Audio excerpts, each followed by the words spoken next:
can I just start with a very quick question on what the White House, your colleague at the White House announced today in terms of the Olympics. Sure.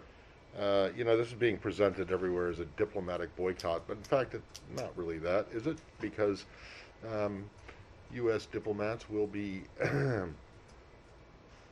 at the games, sir, assisting with the athletes and with others other American citizens who may be there. Matt, you're welcome to call it whatever you would like. I'm not calling it.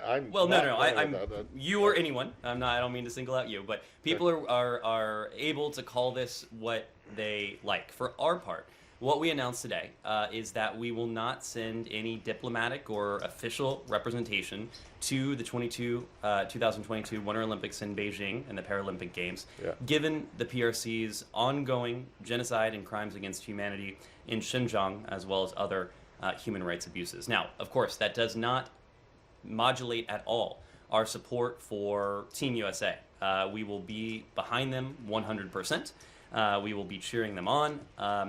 But, of course, we will not have any official or diplomatic representation that would send a signal that these games represent anything akin to business as usual in the face of these ongoing atrocities, crimes against humanity, and the ongoing genocide. Okay, so then you're saying that there will be no support for Team USA? Well, from the embassy or from DS, people coming, there will not be anyone from the State Department or any other agency flying over to Beijing to assist with this? So, of course, our top priority anywhere around the world, even when we have profound disagreements and take profound objection to what may be going on in certain countries, is the safety and security of the American people. And so we do intend to provide consular and diplomatic security services to ensure that our athletes, coaches, trainers, staff associated with the U.S. Olympic team, that they are secure, that they have access to American citizen services,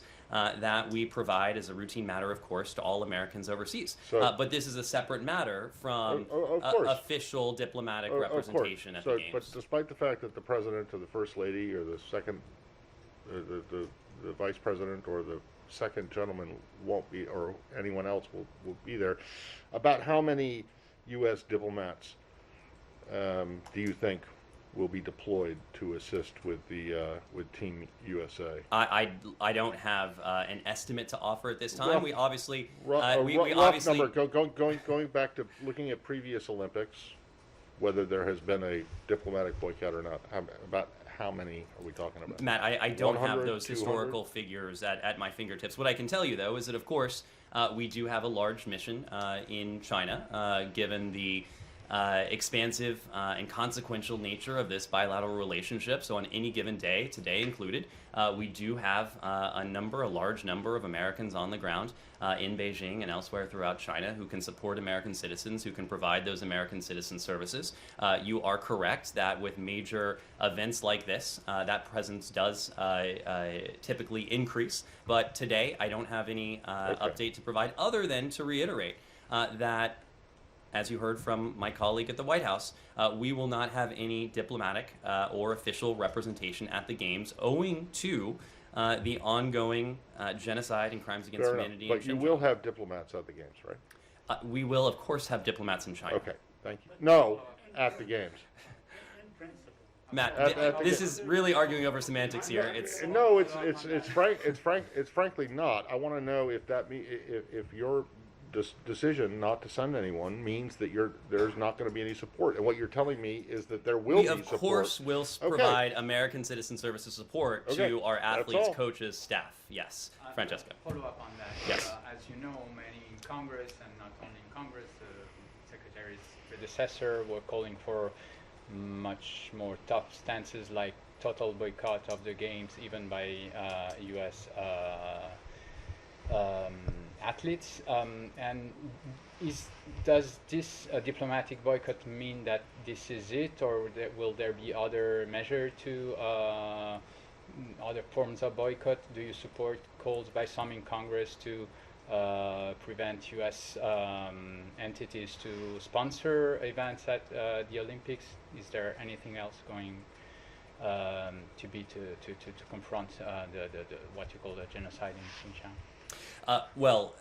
So what we have announced today, of course, is the lack of any diplomatic or official U.S. representation at the Games. I also want to be clear that this, of course, is not the totality of the steps we have taken, of the steps we have spoken to in response to the ongoing genocide and other crimes against humanity that are ongoing in Xinjiang. And of course, this has been a priority since the earliest days of this administration, even before he was sworn into his current office. Secretary Blinken made clear the fact that he agreed with the determination that was put forward by the previous administration that what was and is transpiring in Xinjiang constituted genocide and crimes against humanity. We've put in place a number of financial sanctions, we've put in place a number of visa restrictions, we've put in place a number of export restrictions, we've enacted a withhold release order for goods that may be coming in from supply chains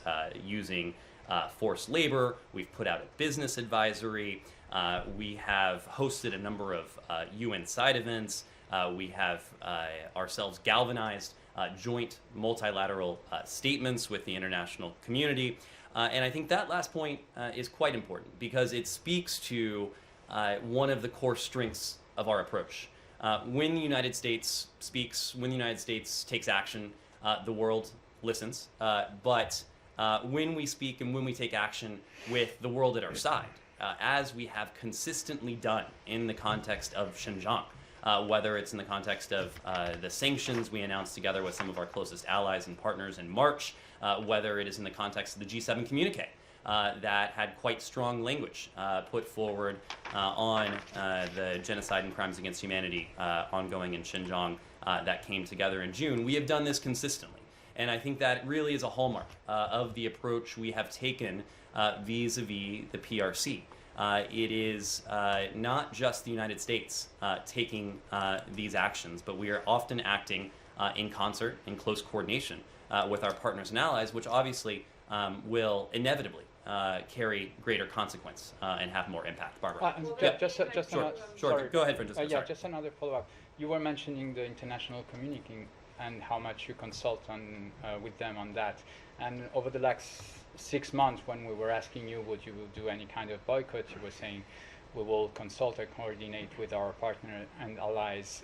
Is there any other country who is going to take the same stance as you are doing today? Well, we have routinely consulted with our partners and allies about the human rights abuses, including the ongoing genocide in Xinjiang. And I think that consultation, that regular consultation, you see it reflected in many of the steps that I just enumerated. The actions, the statements that we have put out together. Look, for the boycott, are you confident you will not be alone on this? When it comes to representation at the Games, this is a sovereign decision that each country needs to make. We fully expect that other countries will announce their decision in the coming days and weeks. The Games are a few months away now, so I expect we'll be hearing more from other countries. But this is a sovereign decision that each country needs to make. Are you confident that other countries will do the same? We came to our decision based on the human rights abuses, including genocide and other crimes against humanity that are ongoing in Xinjiang. What we know today is that there are many countries around the world, including many of our closest allies, who share these concerns. And you don't have to take my word for it. You can see their concerns reflected in some of the statements that we have put out together, including in the G7 communique that was issued in June. So I fully expect we'll be hearing more from other countries, but I will let other countries speak to their sovereign decisions when it comes to representation at the Games. Barbara. Actually, that was my question with regard to the Olympics. I have a question on Russia, but I don't know if you want to take other. Anything else on the Olympics? Two more quick questions Sure. on the Olympics. First, China said it will take resolute countermeasures once it was first reported that this diplomatic ban was going forth.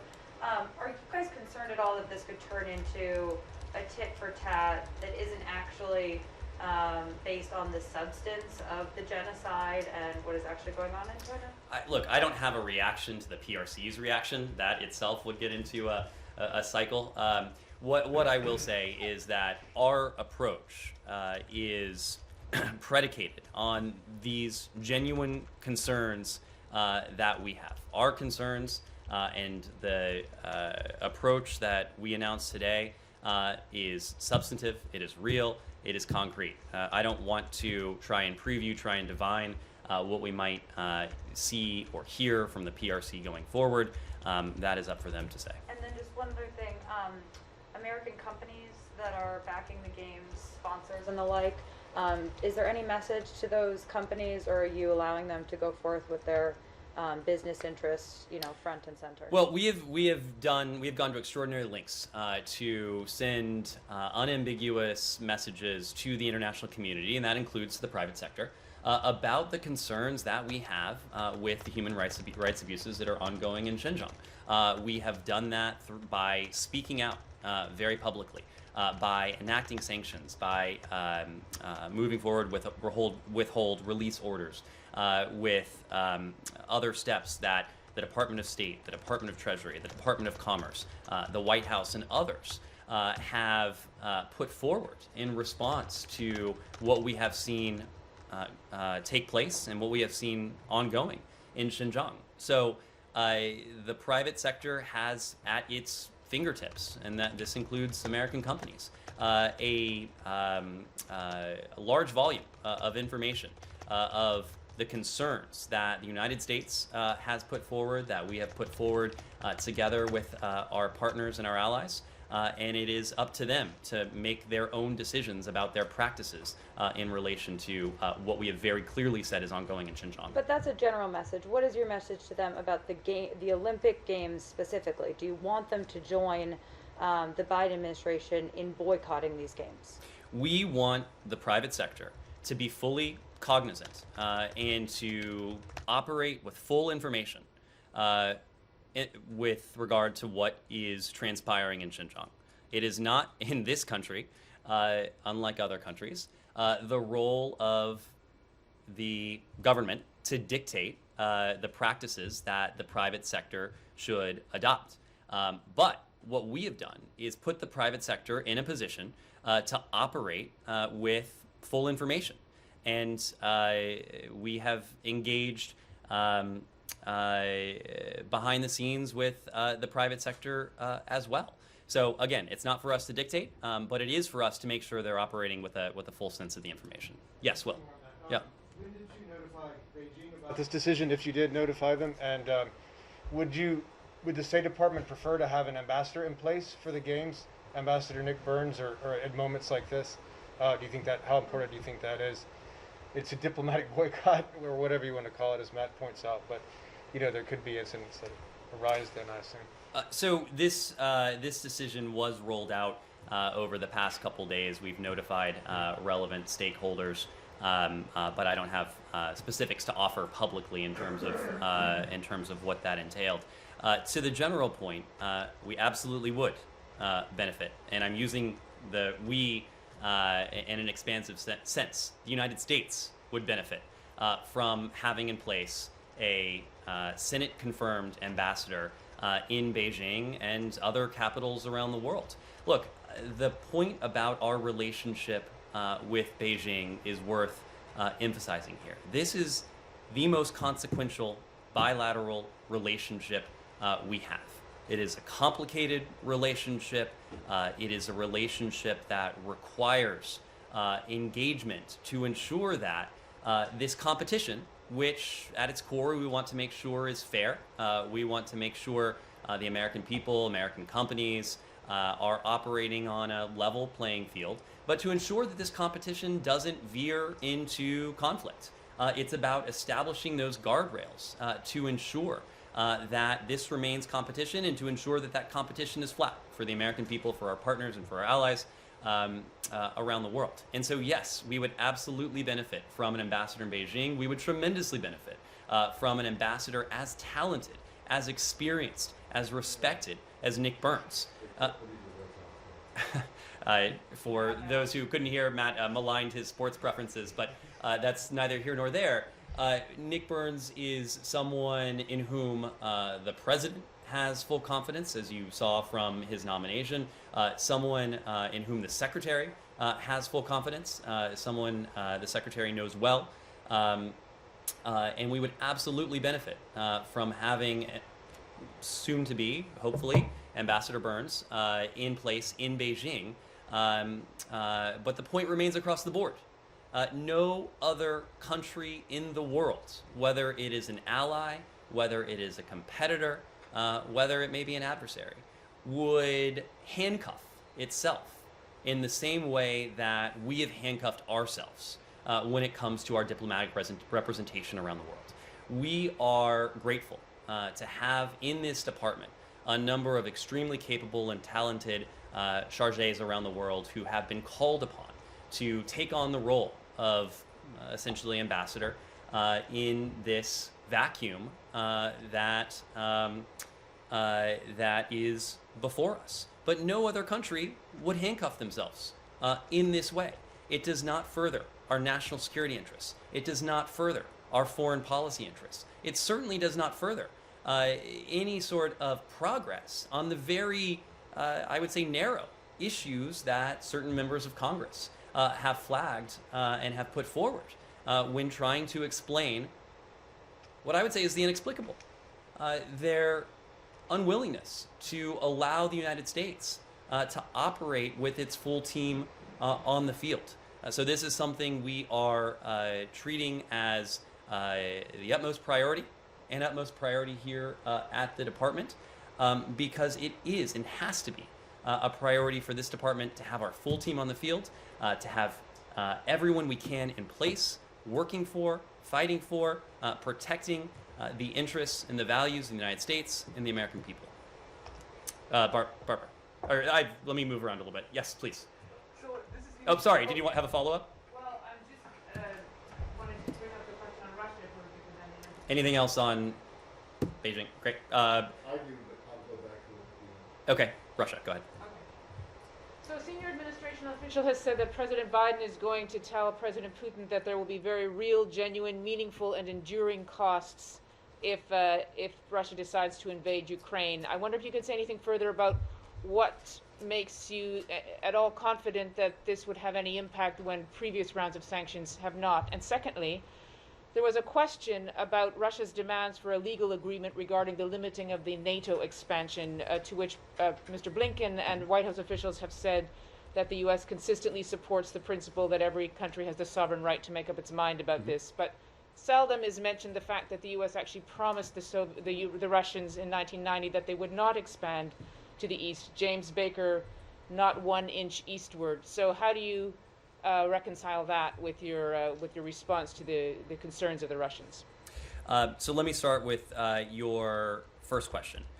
We have been very clear, and Secretary Blinken was very clear in public during several press avails he had last week in Latvia and Sweden as well. We have been crystal clear in private at the NATO summit, at the OSCE ministerial in Stockholm about the concerns we have with Russia's ongoing aggression in Ukraine that has taken on different forms, including, of course, this military activity alongside Ukraine's borders, the misinformation, the disinformation, the propaganda, much of which has profoundly disturbing echoes of 2014. We've also been clear, and we've heard from our allies, our NATO allies including, that we believe there is an opportunity, a window before us to resolve this diplomatically, chiefly through full implementation of the Minsk agreements. That is our priority. That is where we wish to invest our efforts. At the same time, we've been clear that if Moscow shows no interest in investing in a diplomatic off-ramp, that the United States and our partners, and we heard this loud and clear from our NATO allies in Riga last week, that we would be prepared to implement measures that we have not implemented in the past. Specifically, should Russia follow this path of confrontation and military action, we have made clear to Moscow that we will respond resolutely, including with a range of what we have called high-impact economic measures that we've refrained from using in the past. And it's that last clause that I think gets to your question. these are measures that we have very intentionally bypassed in the past, given the impact they would have on Russia. And but of course, if Russia chooses to fail to de-escalate, if Russia chooses to move forward with any plans it may have developed to continue its military aggression or to aggress militarily upon Ukraine, to violate Ukraine's sovereignty, its independence, its territorial integrity, we and our allies would be prepared to act. We would be prepared to act resolutely. That is one of the key messages that Secretary Blinken delivered to Foreign Minister Lavrov when they saw each other in Stockholm late last week. It is one of the key messages that President Biden is preparing to deliver to Vladimir Putin tomorrow when they see each other via video link. So there should be no ambiguity about our willingness to do this, and we have made that very clear in public and in private at every turn. Remind me of your first question. Oh, this promise by James Baker that there would not be not 1 inch eastward of movement of NATO towards Russia in the 1990s, and how you can respond to that now when the administration says that they don't take into account Putin's request for a legal agreement regarding limiting the expanding of NATO.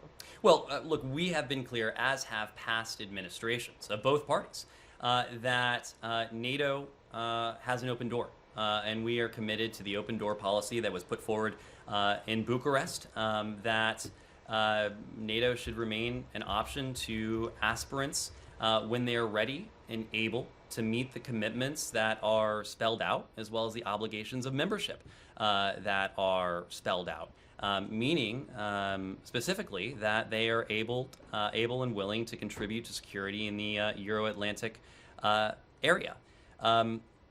We've reaffirmed this on a number of occasions. The United States has during this administration and in previous administrations.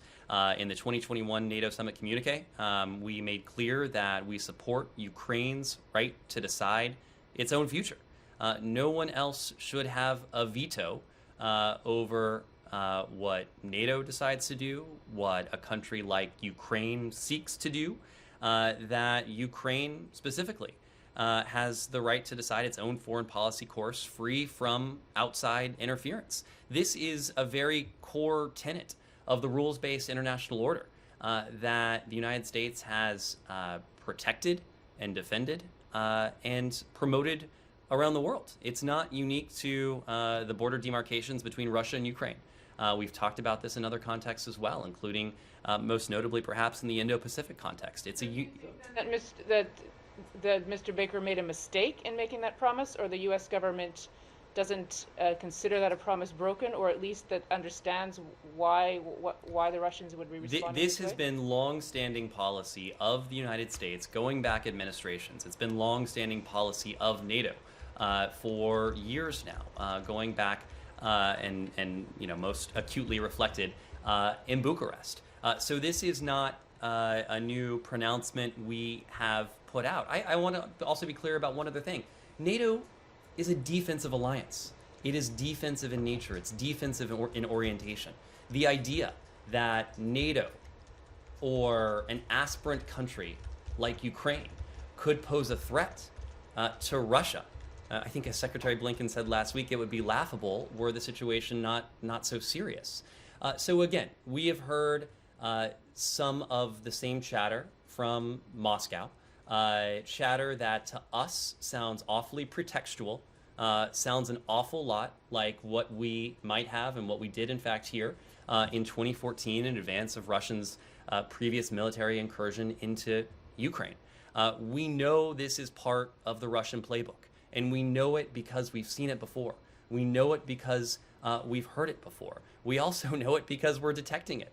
As the Secretary said last week, we have seen social media postings with disinformation and misinformation increase by more than tenfold in recent weeks. And again, our concern, and this is reflected, and I think your question and some of what we're hearing emanate from Russia, is that there will be an attempt to fabricate some sort of pretextual justification for Russia and Russian forces to do what perhaps has been intended all along.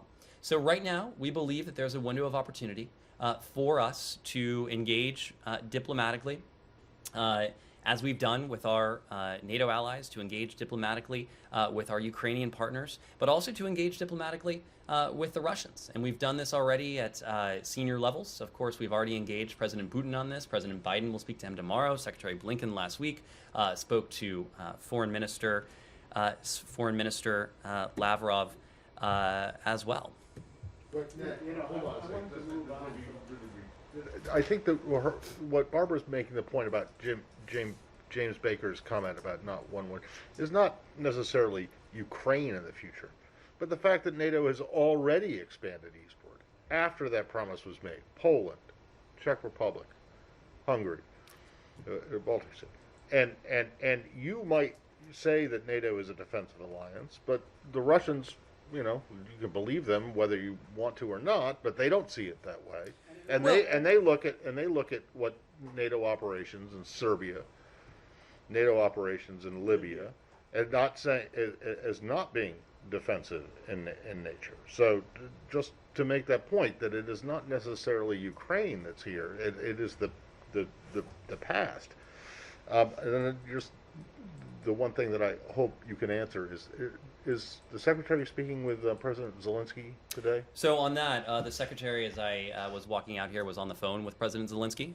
He, as President Biden announced, is speaking to President Zelensky in the run-up to the conversation between the two presidents tomorrow. I'm sorry, the President is speaking to President Zelensky? Secretary Blinken is speaking to President Zelensky. Sorry if I misspoke. No. I just wanted to make the sure. President said this morning that Secretary Blinken would be speaking to All right. Sorry, I didn't know. President Zelensky. But let me make one other point about your point in your question, Barbara and Matt. We are supportive of increased transparency, of dialogue between Russia and NATO. If there is misunderstanding about what NATO is, what NATO seeks to do, what NATO is doing, we certainly support engagement, we support dialogue, we support transparency, because we don't want there to be any ambiguity about what this alliance stands for and what this alliance is resolutely opposed to. So if that would be a means by which to increase some level of trust and confidence between Moscow and NATO, we would be in support of that. Tomorrow, that's precisely why President Biden will be engaging President Putin, because we believe there's no substitute for leader-level engagement, high-level engagement, the kind of engagement that you've seen between the Secretary and Foreign Minister Lavrov, that you saw between President Putin and President Biden in June in Switzerland, and what you'll see tomorrow as well. Said. Thank you. In all fairness, NATO has not always been defensive, as Matt pointed out, in Serbia and Libya and other places. Anyway. In all fairness, NATO has never been offensive towards Russia. What do you call their interference in Libya? What do you call what they did in Libya? I think Libya and Russia are, and we can I'm have a just separate saying conversation that, about that's a different conversation. the NATO mission in Libya. But to call to say that Russia and Libya are synonymous, I'm not sure that is something that, in fact, I'm quite confident that's something that this department would not subscribe all right. to. Let me move on to the Palestinian issue, if I may.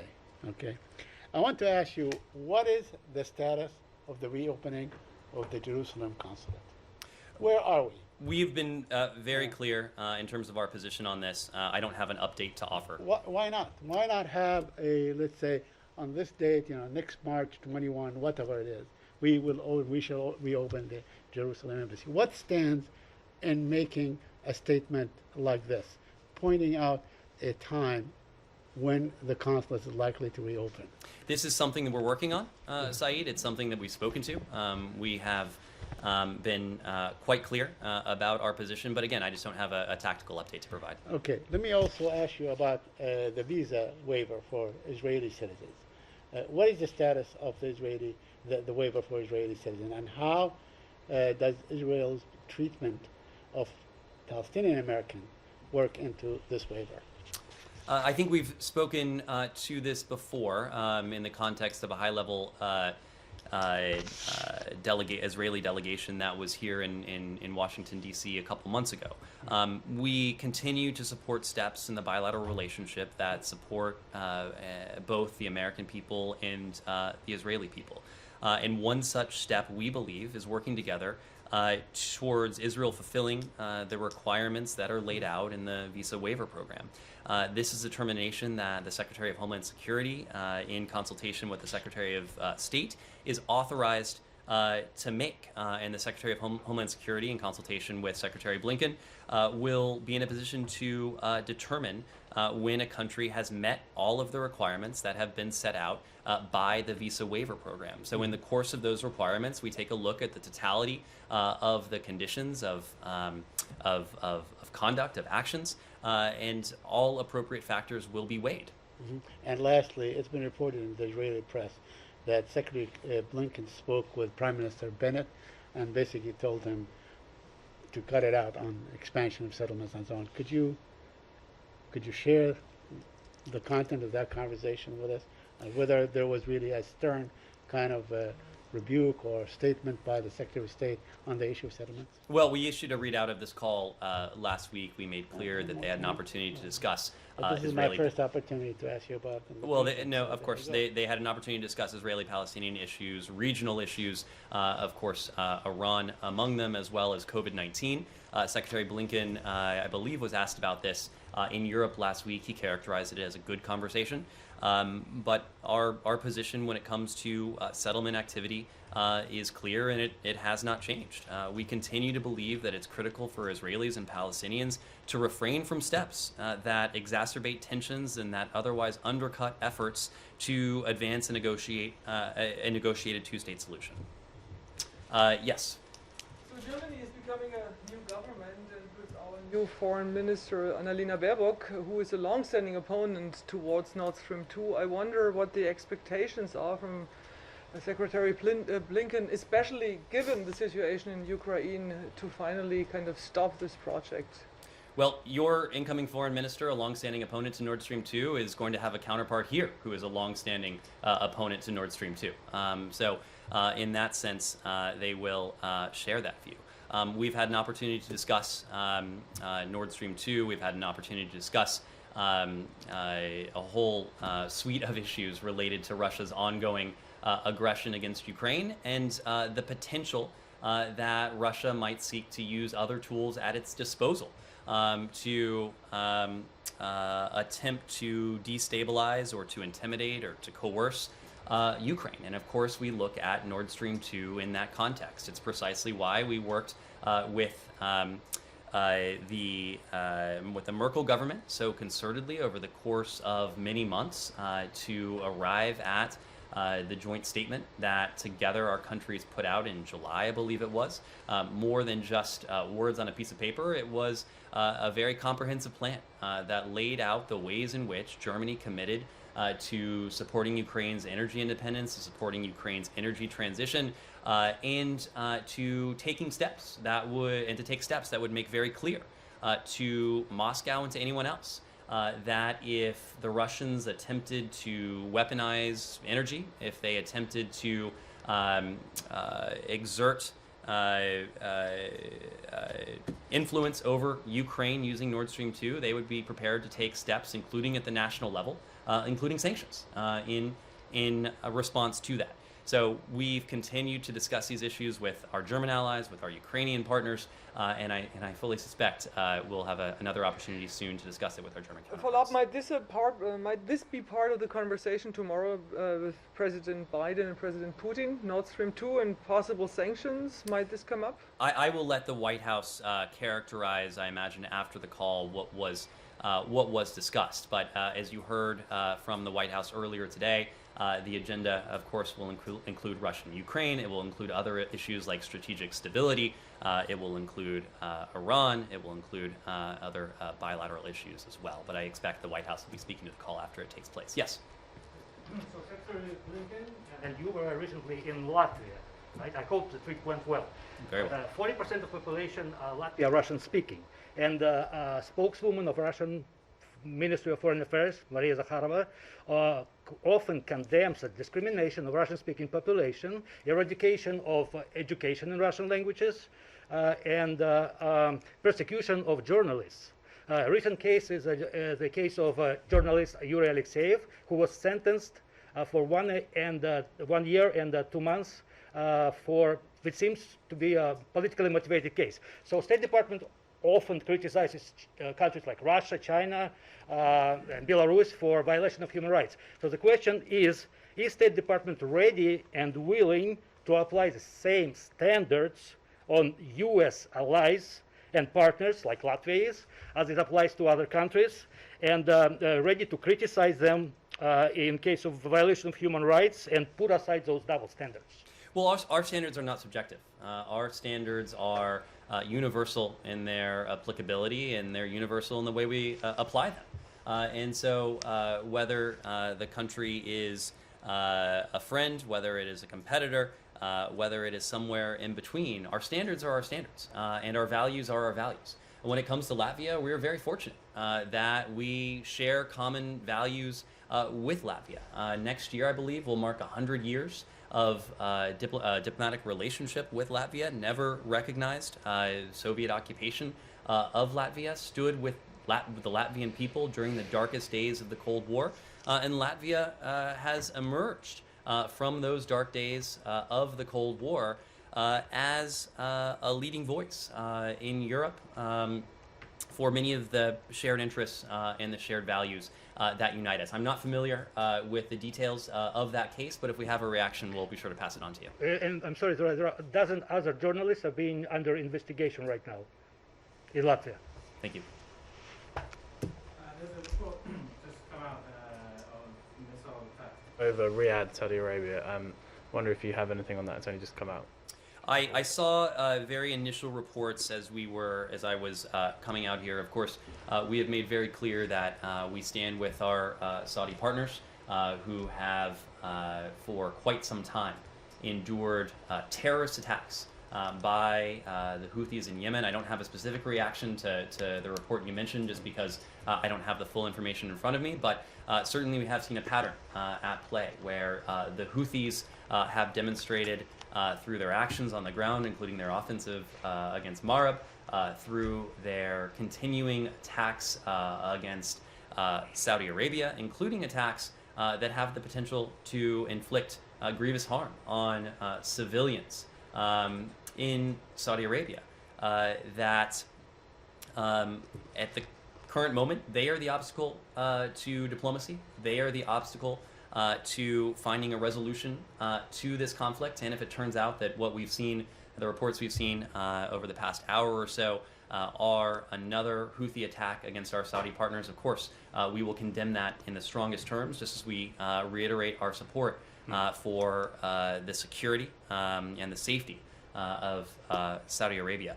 When it comes to Yemen broadly, as you know, our special envoy is working closely with his UN counterpart, Hans Grunberg, to do all we can to secure a ceasefire, to address urgent humanitarian and economic priorities, to restart the political process. And he's doing so, they are doing so, leveraging the unprecedented international consensus we have helped to build on Yemen. The United States has helped to bring together the region and countries beyond, but it is also the case that the Houthis and their reprehensible activity, their reprehensible behavior, have helped unite the world against them, to demonstrate to the world that, at least at the present, they are not interested in diplomacy. They do not appear interested in peace.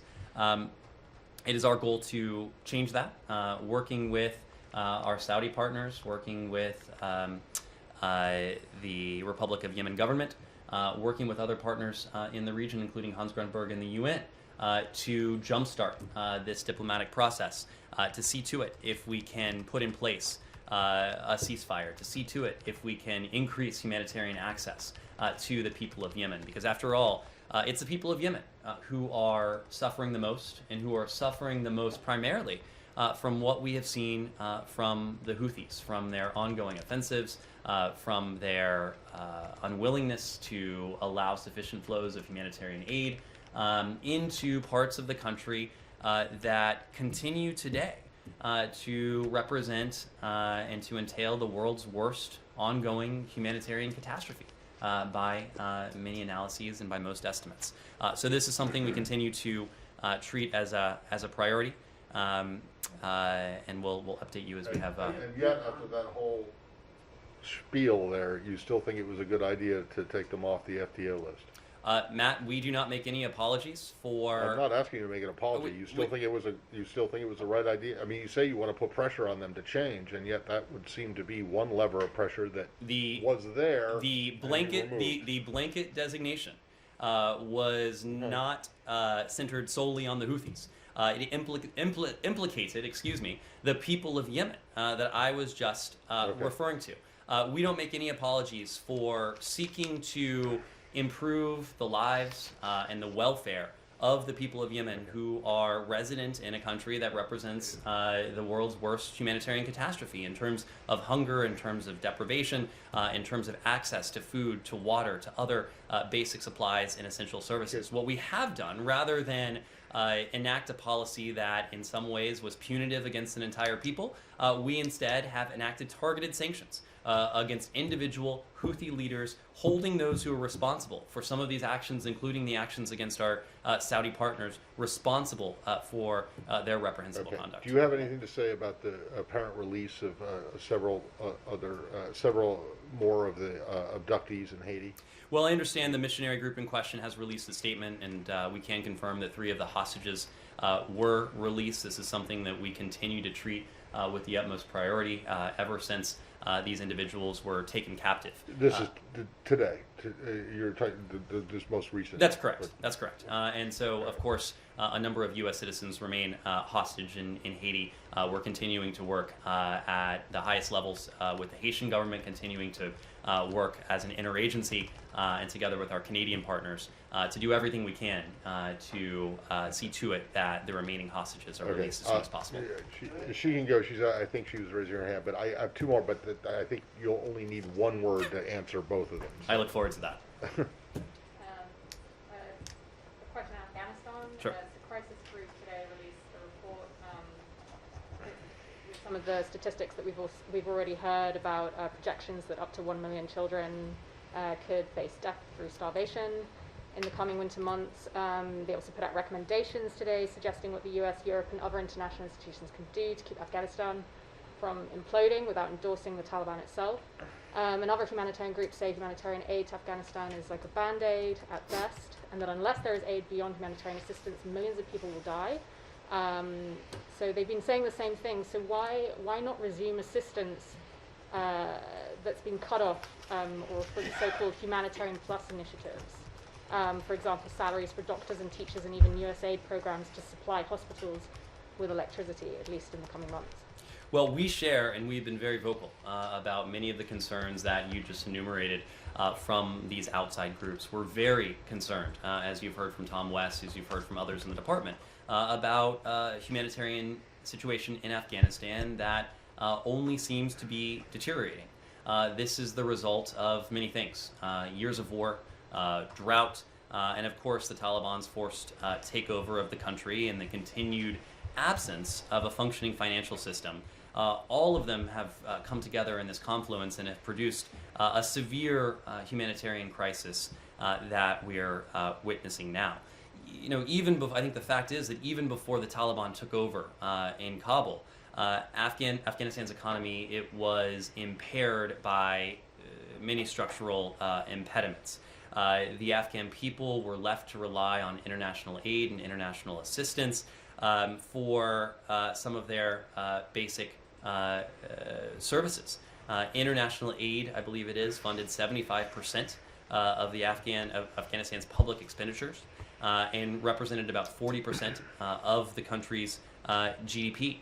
In the lead up to the Taliban takeover, we were very clear that if they pursued a military path, they would be making a choice that would in many ways complicate our ability to continue to provide the same level of assistance that the United States and the international community had delivered in the past. And the Taliban heard that same message from many of our partners in the international community. Now, in the midst of this, as you alluded to, we have continued to be the most generous humanitarian provider for the Afghan people.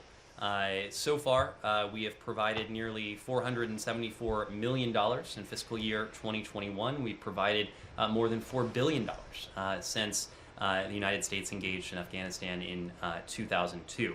We've taken other steps that would help facilitate the provision of services and aid to the Afghan people. As you know, the Treasury Department has issued licenses to make clear that the United States is not standing in the way of humanitarian assistance and humanitarian aid for the Afghan people. It sends a signal, a very explicit signal, to countries around the world, to NGOs and others, that the United States is supportive of aid and services to the Afghan people who have long been suffering even prior to the Taliban takeover. Our assistance is providing life-saving services in many ways. It's providing life-saving food, shelter, water, medical care to Afghans in need. Our partners on the ground, they remain operational, and they've been able to make good use of some of the $474 million that we provided in this fiscal year alone. Right now, for instance, our partners are conducting winterization assessments in 23 of Afghanistan's 34 provinces, and they plan to begin related relief commodity distributions in the weeks ahead. We previously have spoken to the health care that our funding is providing, the food and nutrition support that our humanitarian aid and assistance is providing. So the United States has stepped up. We continue to call upon the international community to do more of the same in some cases, or to do the same in the case of other countries, and including those in and near the region who have yet to provide the sort of meaningful support that the Afghan people need. We have demonstrated our commitment not only through word but also in deed, and we will continue to call upon the international community to raise its ambition when it comes to the level and scale of humanitarian assistance for the Afghan people. And then one final point on this.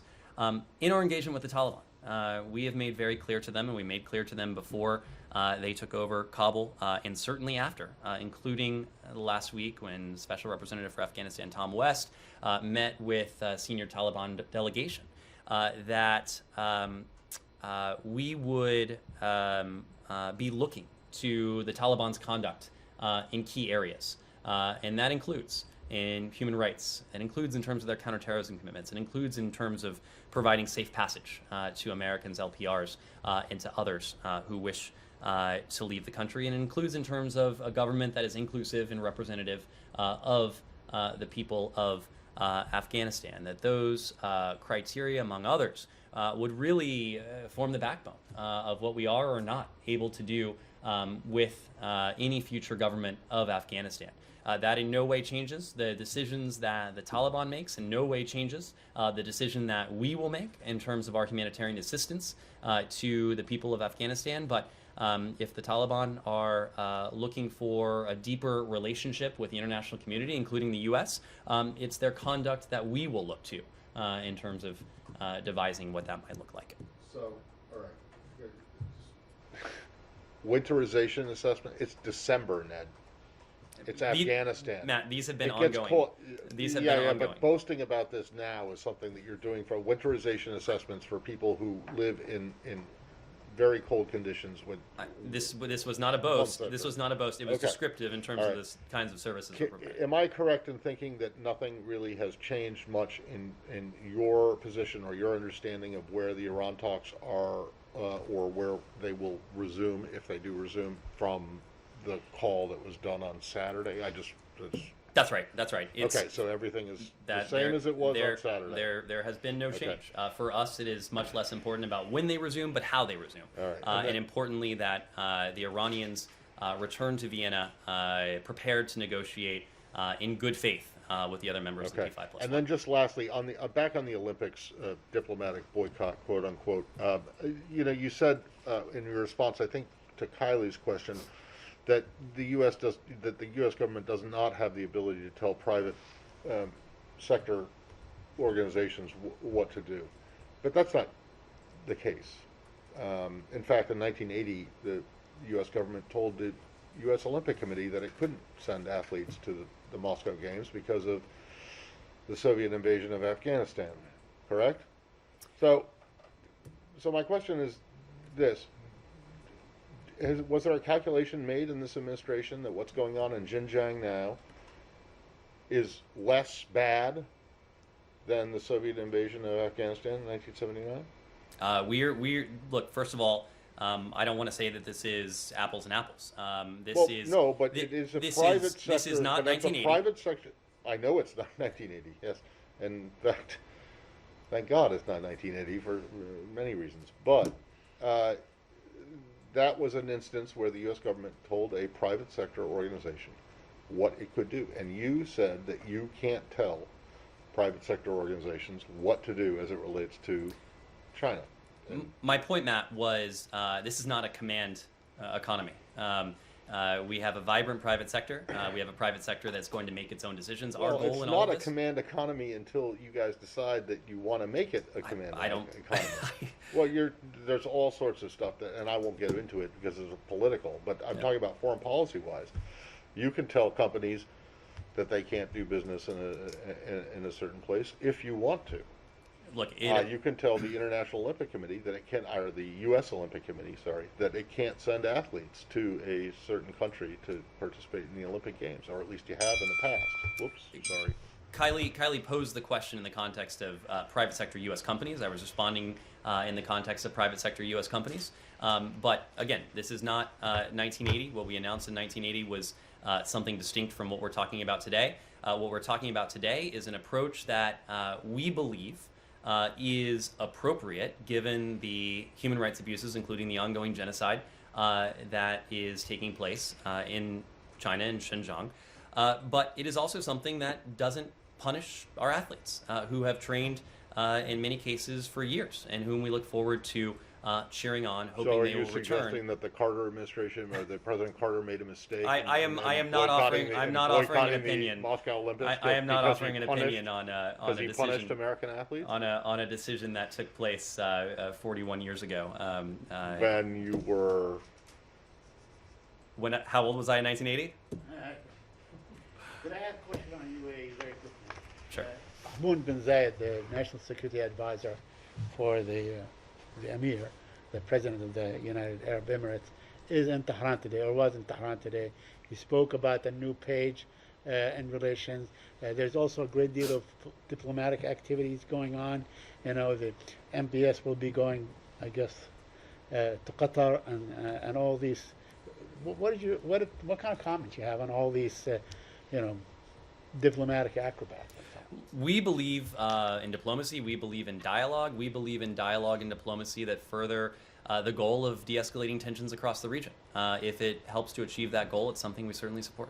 Do you think that, when the UAE says, I want a new chapter with Iran in the midst of at least stalled now, but Vienna talks and so on, does that in any way hinder it or help it? Well, what I think is most critical in terms of the JCPOA context and the Vienna talks context are sanctions enforcement. And what we've been very clear is that our sanctions remain in place. They will remain in place unless and until we're able to achieve a mutual return to compliance with the JCPOA. What you've talked about is separate and apart from that. If we can de-escalate tensions across the region, bring the region back from what several years ago looked like it could have the potential to veer into conflict, we believe that that's a good thing, even as we continue to use the full array of tools in our toolkits to apply appropriate pressure on the Iranian regime in furtherance of limiting and putting those verifiable and permanent limits back on its nuclear program. Thank you. Thank you. Quick last question. Yeah. Despite what you guys have been sort of saying about all sides need to seek diplomatic solutions, political solutions rather than conflict. The government has announced that it's retaken some cities, so obviously fighting is still, is still sort of intensely going on. And there was a joint statement that you put out and specifically mentioned the reports of widespread arrests of ethnic Tigrayans. Wonder sort of beyond this joint statement, which is strongly worded statement, but and it says this likely constitutes violations of international law. Are you sort of considering specific sanctions over these mass detentions, over the sort of ethnic aspect of what's happening in Ethiopia? Well, as you saw in the joint statement we issued today, we and many of our close partners issued, as you said, a strong call, a strong condemnation against the conduct that we've seen. We call on the government of Ethiopia to cease its mass detentions on the basis of ethnicity. I don't want to preview steps we're preparing or prepared to take. Right now, our focus is on calling on the government of Ethiopia to cease this practice. But I think, Simon, as you know, we have a number of tools in our toolkit, including an executive order that was promulgated a couple months ago that would allow us to respond to human rights abuses if and when we deem appropriate. We've already employed it in the context of the Eritreans. But it is an executive order that has broader potential applicability if we deem it to be appropriate. In the meantime, to all parties, our message is and remains very clear. What we are seeking is an immediate cessation of hostilities, negotiations without preconditions leading to a national dialogue, unhindered humanitarian access for all those in need, regardless of their ethnicity or geography, and an immediate end, as I just said, to human rights abuses and to violations as well. Thank you very much. Thank you.